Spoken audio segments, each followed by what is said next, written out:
Pakistan International Airlines flight with more than 100 people on board crashed in the city of Karachi. We're just getting new video from the scene. This is the first time we've had a chance to look at this.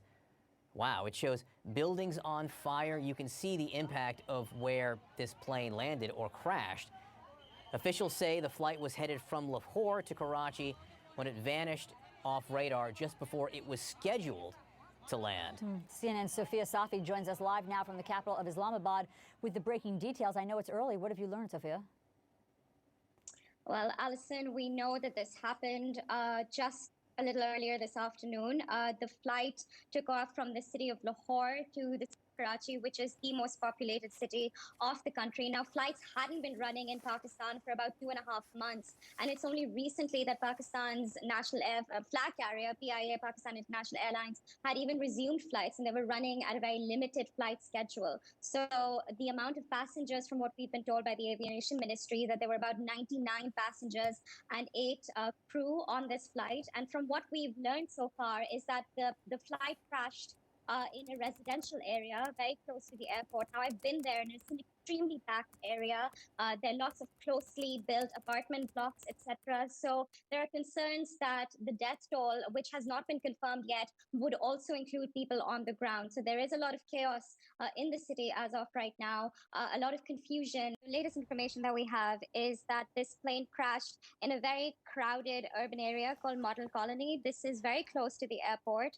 It's a very crowded urban area with 3-story high-rises, people living very close together, a lot of traffic, and the plane crashed right in that residential area. We've also been told by officials from the airline, from PIA, that there was a mayday call by the pilot, and the last thing that he said before they spoke to him, before the crash happened, before they lost him, was that he was attempting to land the plane. He couldn't, he wasn't successful at the first attempt. He kept insisting that there were technical issues with the plane, and then he was attempting to circle back around without much of an explanation when they lost contact with him. So according to PIA officials, they're going to be investigating into what caused those technical issues. The other information that we have from the Ministry of Health of the province of Sindh, where the city of Karachi, the largest, most populated city of the country, is located, is that there could be survivors. There's a bit of confusion about whether everyone on that plane has died or not.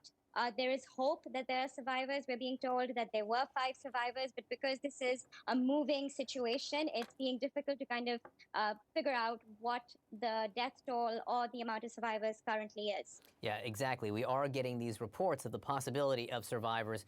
What's not clear to me, at least not yet, based on the video we're seeing of this wreckage, it's not impossible some of the people that may be considered survivors were in the buildings themselves and not the plane.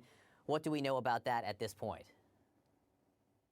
Well, there are concerns that there will be some casualties from the people living in that colony. We've been seeing a lot of visuals of ambulances, terrified people limping out of buildings, etc. You know, you must understand that the city of Karachi has been the most struck city by the coronavirus scare. The city had been in lockdown, an extreme lockdown, for about 2 months. And it's only recently that domestic flights were restarted in the country, only last week. So the flights that were running at the moment were running at a very low schedule, not many people on flights, etc. And it's the season of Eid, it's a time of festivity. So it's put a lot of dampen on this.